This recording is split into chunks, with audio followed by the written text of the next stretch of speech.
My father showed up at my door with my sister, demanding I hand over half my salary because family shares everything. He knew my exact paycheck. I never told him. So I called the police, then I called my aunt, and the real reckoning began.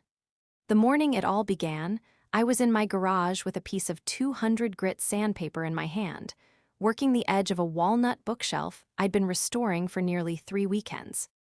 The sun was coming through the open door in that soft, honey-colored way it only does in early spring, and the whole place smelled of wood dust and lemon oil.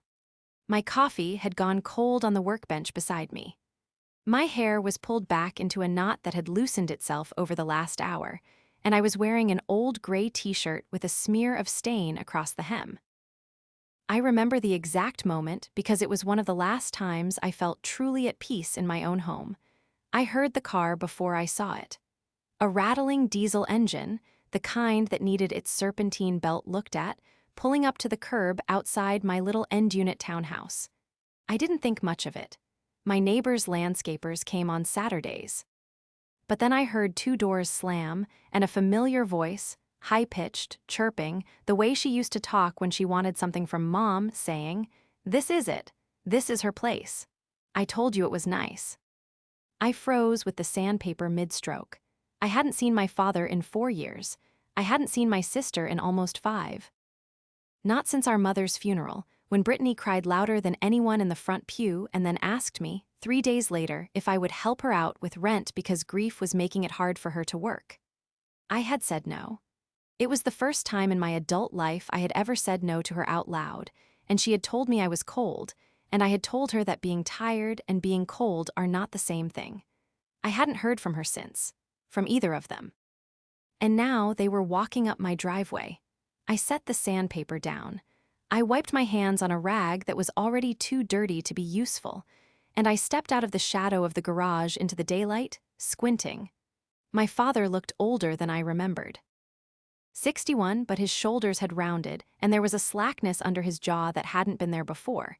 He still wore the same style of denim jacket, the same trucker cap, the same battered brown work boots. Brittany stood beside him in a cream-colored blouse tucked into designer jeans, holding a phone in one hand and a small paper cup of something iced in the other.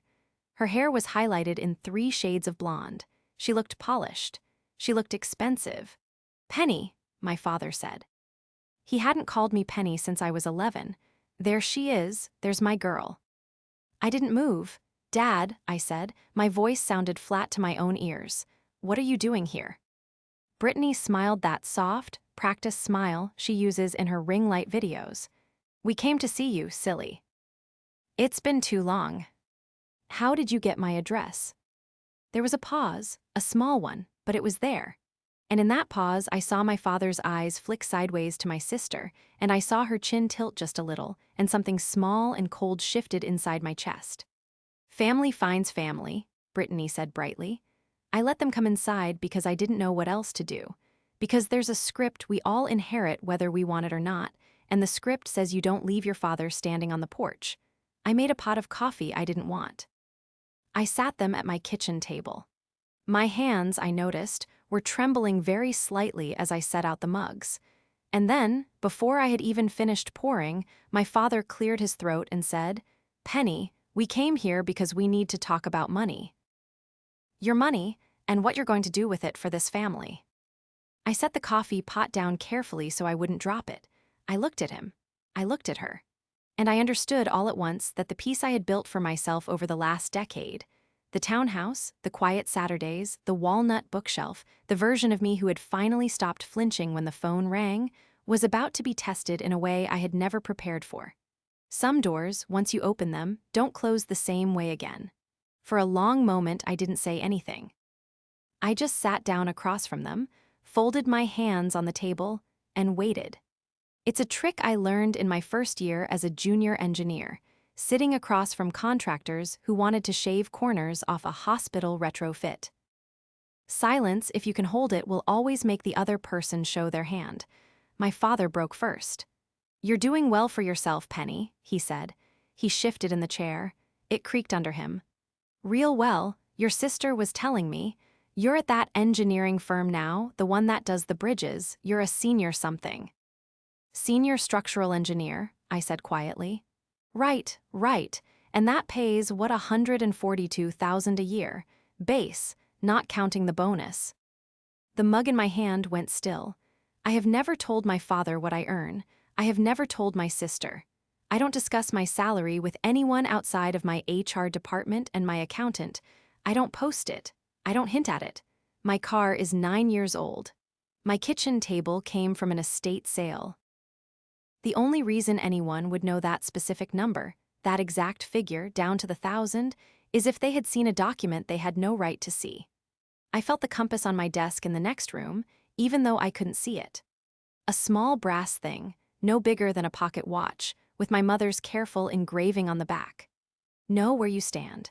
She gave it to me when I was 10 years old, the summer she taught me how to read a topographical map on a camping trip my father hadn't come on.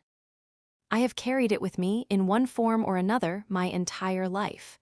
It sits on my desk now, next to my monitor, and I touch it sometimes when a project is going sideways and I need to remember which direction is north. I needed it just then. Where did you hear that number, Dad? I asked. He waved a hand. Around, you know how it is, people talk. No, I said. I don't know how it is, because no one who has that number would have any reason to share it with you. Brittany laughed. It was a little too high, a little too fast. Penny, come on, don't be weird about it. It's not a secret, is it? People make what they make. The point is, she leaned forward, and her voice dropped into that intimate, coaxing register she had used on our mother in the last months of her life. The point is, Dad needs help, real help.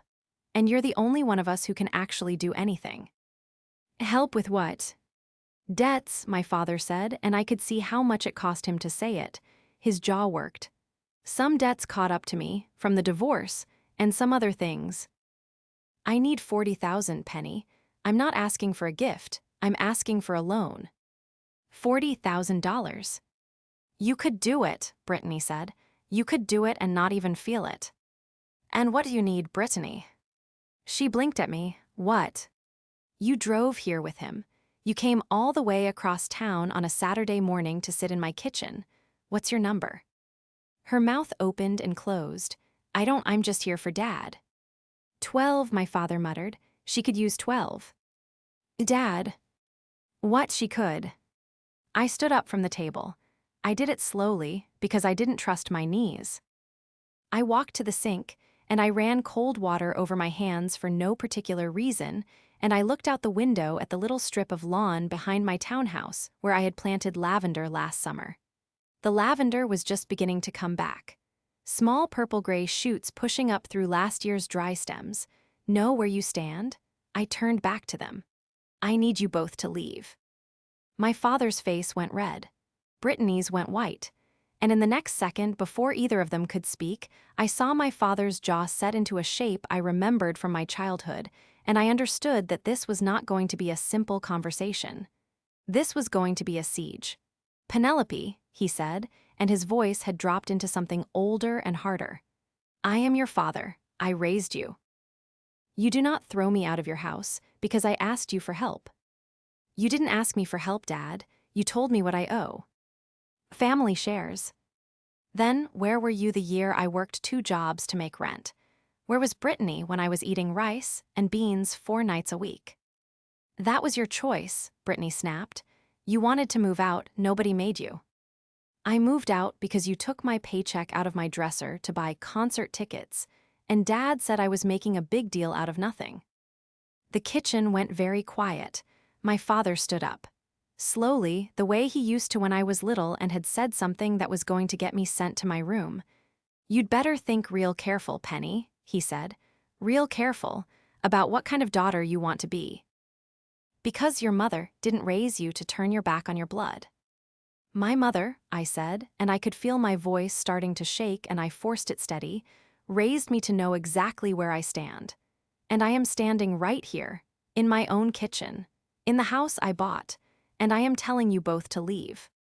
They left, but not before Brittany paused at the door, looked back at me over her shoulder and said, in that soft, sweet voice, "We'll be back, Penny. This isn't over." And I knew she was right. That night I couldn't sleep. I sat up in my living room with all the lamps on, one hand wrapped around a mug of tea that had gone cold 2 hours earlier, and I let myself remember. I am the older sister by 4 years. When Brittany was born, my mother was 31 and my father was 34, and something in the household shifted the day they brought her home from the hospital. She was, from the very beginning, the loud one, the pretty one, the one who cried until she got what she wanted. And I was the quiet one, the one who read books under the kitchen table, the one who could be relied upon not to make trouble. My mother tried. I want to say that clearly.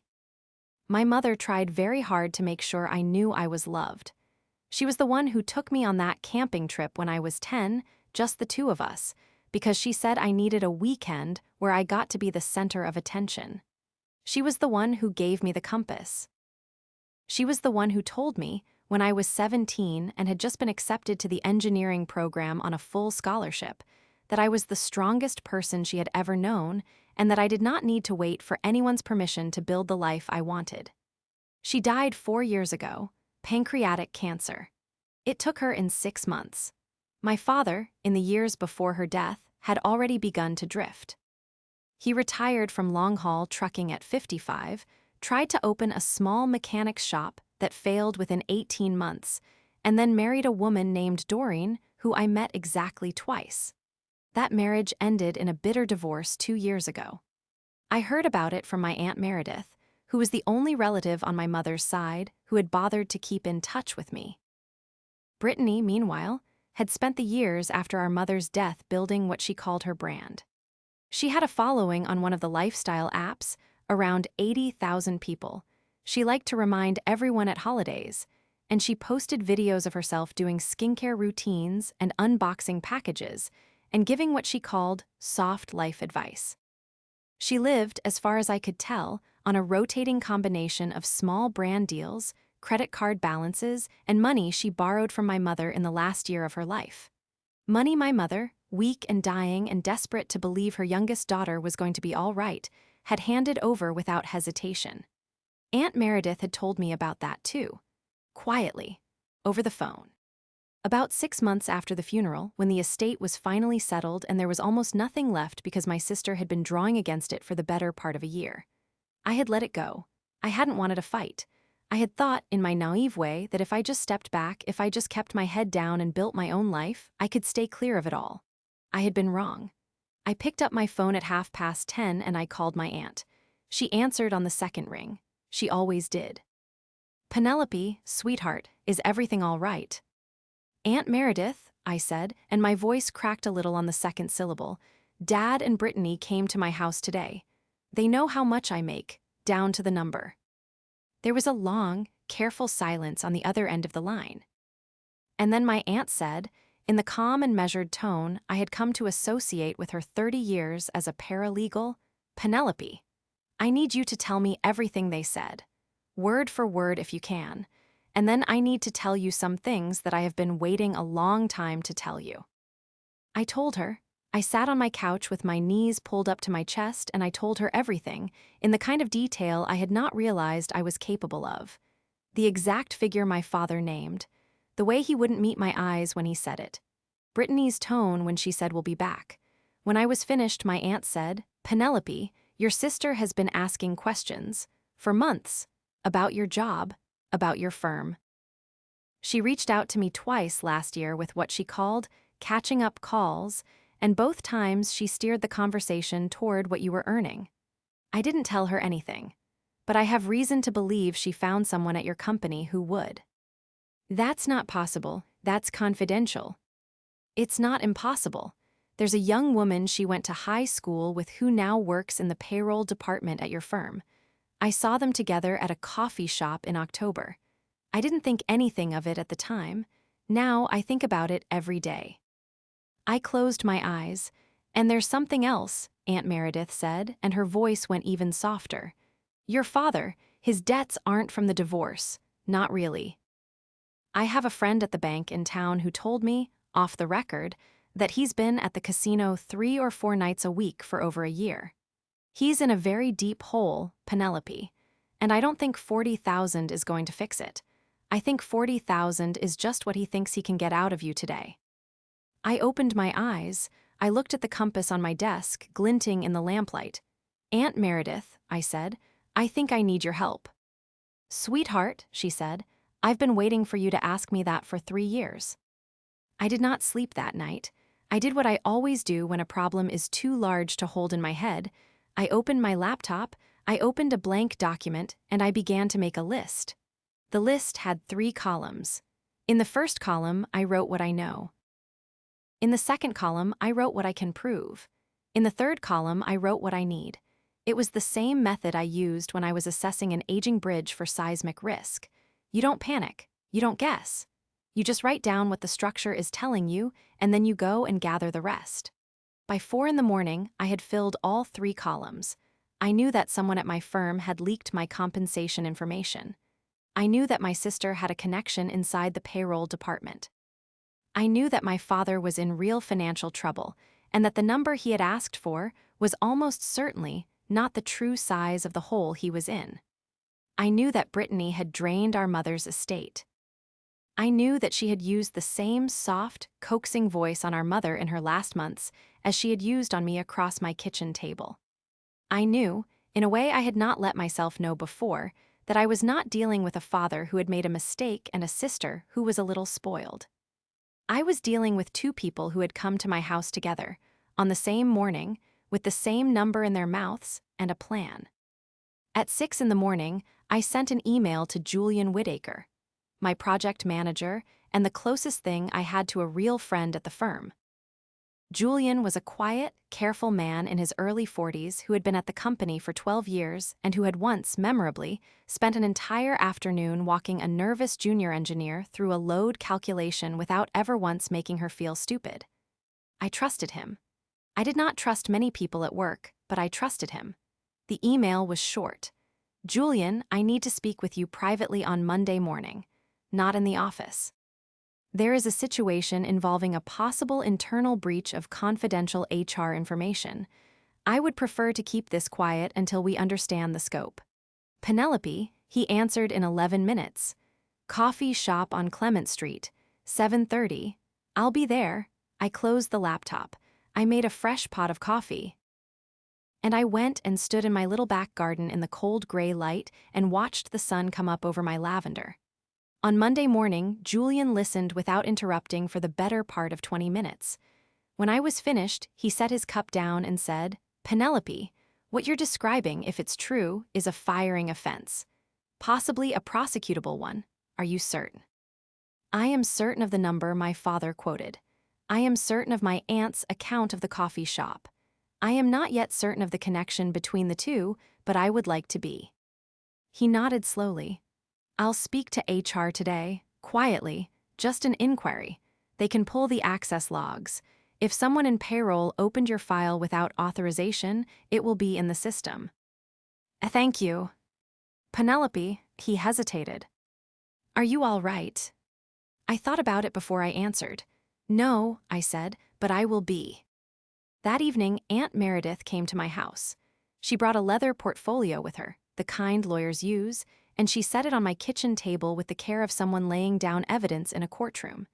Inside were bank statements, photocopies of checks, a handwritten log, in my mother's shaky handwriting from the last months of her life, of every sum of money Brittany had asked for and every sum my mother had given. The total, at the bottom of the last page, was underlined twice. $73,400. "Your mother knew," Aunt Meredith said quietly.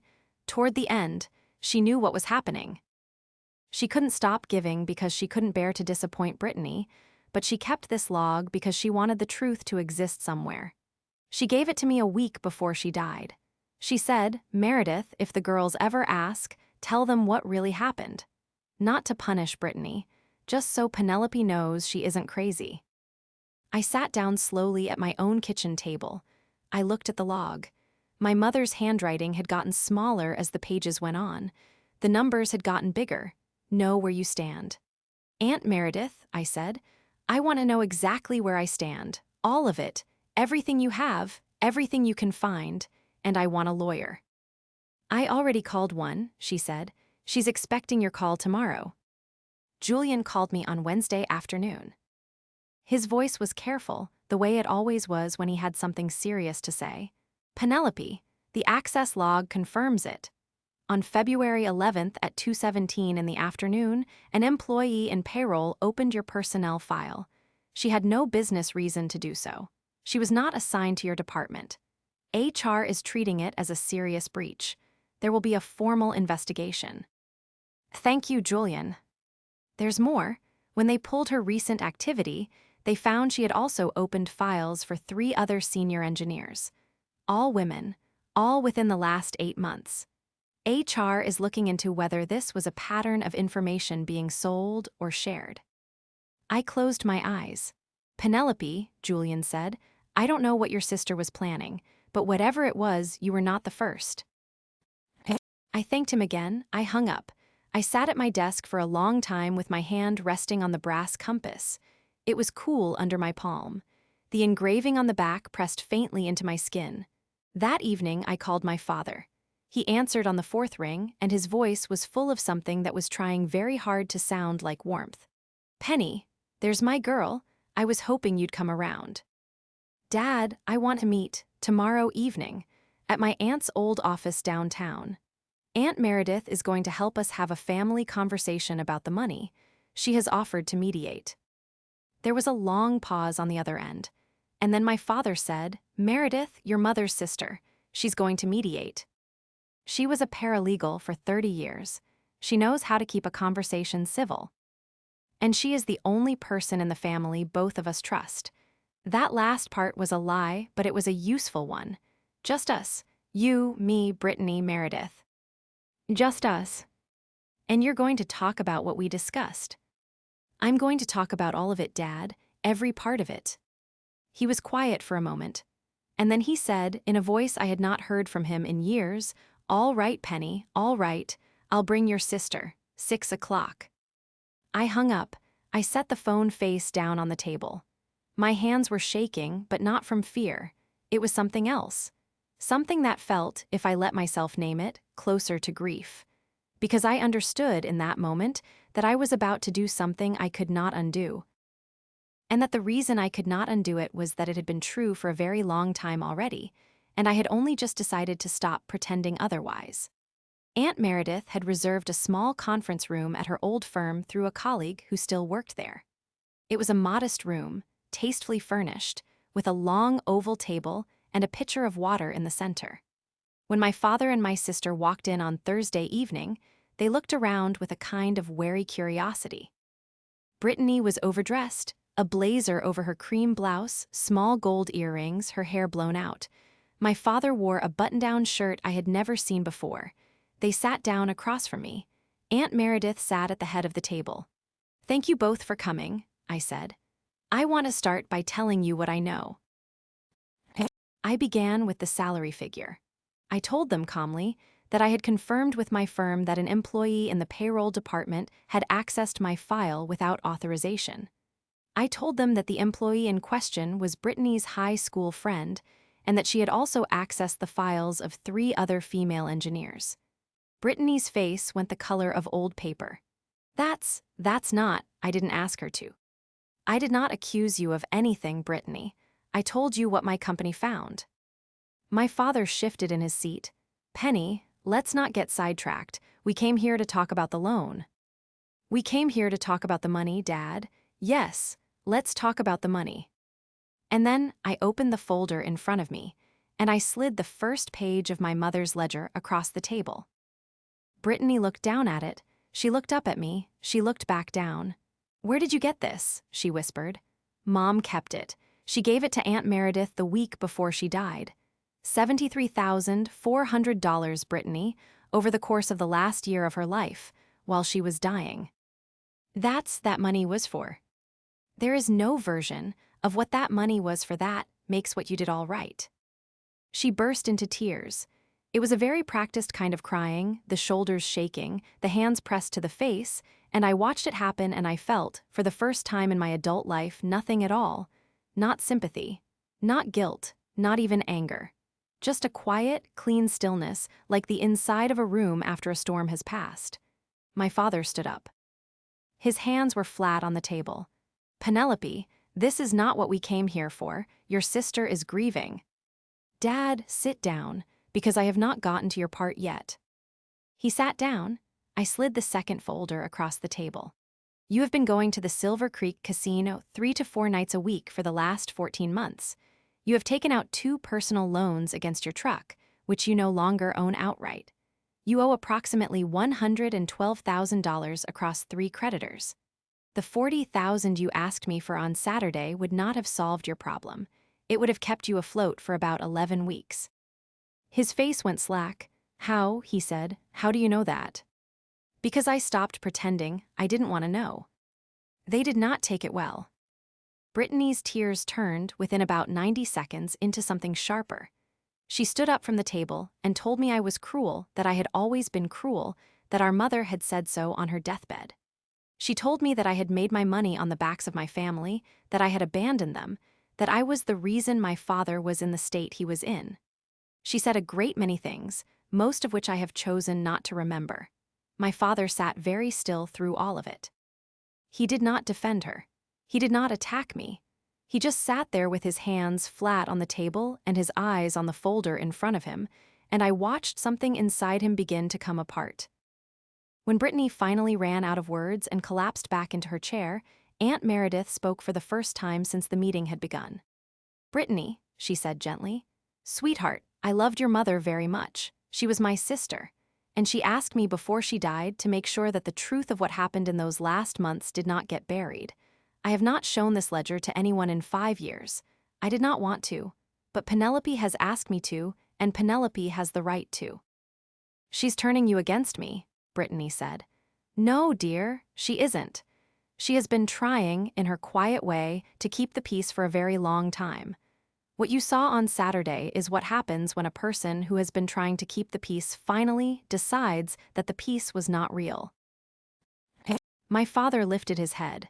Penny, he said, and his voice was hoarse. Is that true about the casino? Is that what you're going to tell people? I am not going to tell anyone anything, Dad. But you and I are going to have a conversation, eventually, about what real help looks like.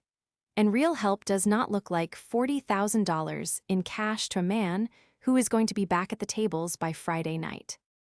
He put his face in his hands. Brittany saw an opening in that. She always did. She leaned across the table with her tear-stained face and she said in her softest voice, Penny, please, please, I know I made mistakes. I know I did, but Dad is sick. He needs help. And I'm your sister. I'm the only sister you'll ever have. I looked at her. Brittany, I said. The woman who opened my payroll file, her name is Kelsey Warren. She graduated with you in 2015. She is going to be fired. She is going to be reported to the State Licensing Board for Payroll Professionals, and she is likely going to face criminal charges because what she did is a felony in this state. When she is questioned, she is going to be asked why she did it, and she is going to tell them your name. Brittany's mouth opened. No sound came out. I did not come here to destroy you. I came here to tell you that I know, and to give you one chance, to tell me the truth about everything before this stops being a family conversation and starts being a legal one. She did not tell me the truth. She stood up, she grabbed her purse, and she walked out of the conference room without another word, and I heard her heels clicking down the hallway, and then I heard the elevator ding, and then it was quiet. My father did not follow her. He sat at the table for a long time with his face in his hands. Then he looked up at me and his eyes were wet and he said, I didn't know she went to your work. I didn't know that part. I swear to you, Penny, I didn't know. But you knew the number, Dad. When you walked into my kitchen, you knew. He nodded slowly. She told me, she said a friend of hers had told her. I didn't ask how. I didn't want to know how. That's the whole problem, Dad. You never wanted to know how. He wept then, quietly, not the way Brittany wept. His shoulders shook once, and then he wiped his face with the back of his hand and he said, What happens now? Now, Aunt Meredith said gently, we talk about what real help looks like, for both of you, and it is not going to look like what you thought. We stayed in that conference room until nearly 9 o'clock at night. Brittany did not come back. She did not answer her phone when my father tried to call her. She did not answer when Aunt Meredith tried, either. Somewhere in the middle of the third unanswered call, my father set his phone down on the table and looked at it for a long moment, and I watched him make a decision I don't think he had ever made in his life. He chose, for the first time in 61 years, not to chase after his youngest daughter. He turned to me instead. "Penny," he said, his voice was very quiet. "Tell me what you want me to do." I had not expected that. I had prepared myself for a fight. I had prepared myself for denial, for anger, for the old, familiar routine of my father setting his jaw and telling me I was making a big deal out of nothing. I had not prepared myself for surrender. I looked at Aunt Meredith. She gave me the smallest nod. "I am not going to give you $40,000, Dad. I am not going to give you any money at all, not because I don't love you, but because giving you money right now would be the same thing as handing it directly to the casino. And I am not going to do that." "I know," he said, "I know that. What I will do is this. Aunt Meredith has a contact at a nonprofit that works with people in your situation. They do financial counseling, debt restructuring, and they can help you get into a program for the gambling. It is free. It is confidential. You have to go voluntarily, and you have to go every week." He nodded.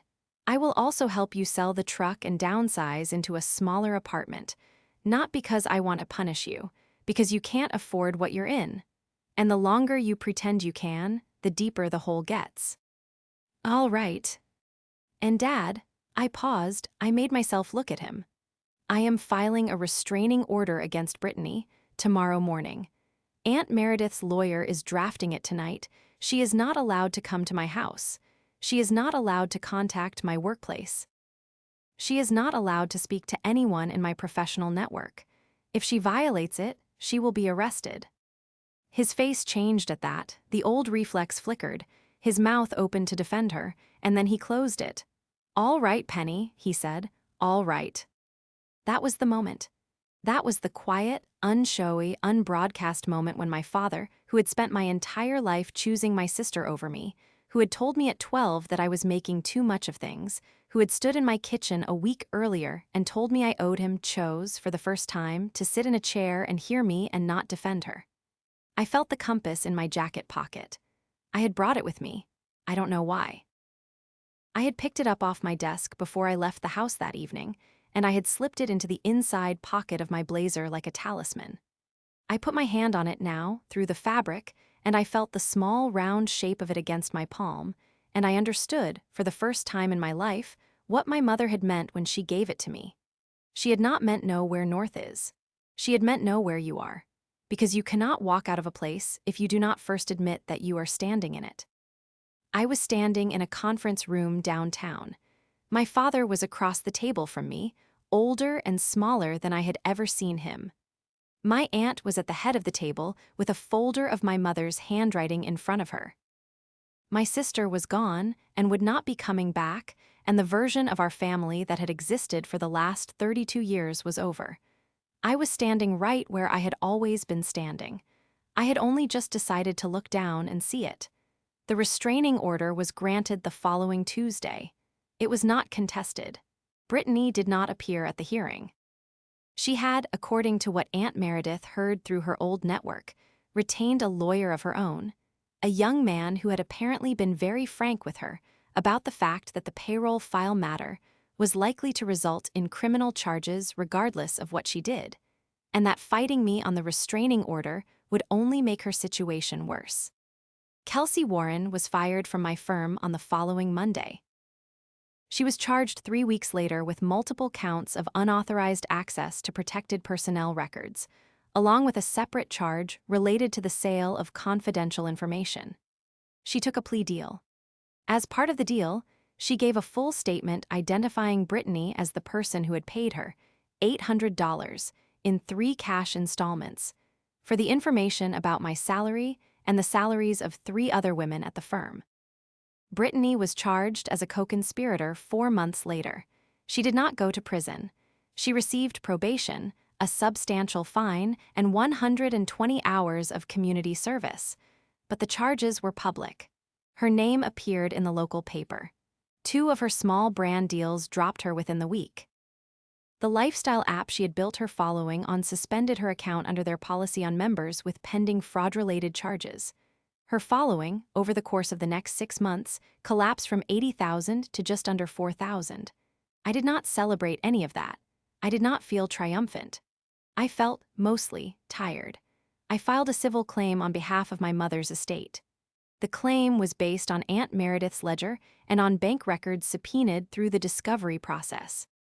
The judgment came down 11 months later. Brittany was ordered to repay the estate $73,400 plus interest and costs. She did not have it. She will be paying it in wage garnishments for a very long time. The money, when it comes, goes into a trust that Aunt Meredith administers. Neither of us needs it. When the trust is fully paid out, we intend to donate it to the hospice that took care of my mother in her final weeks. My father kept his word.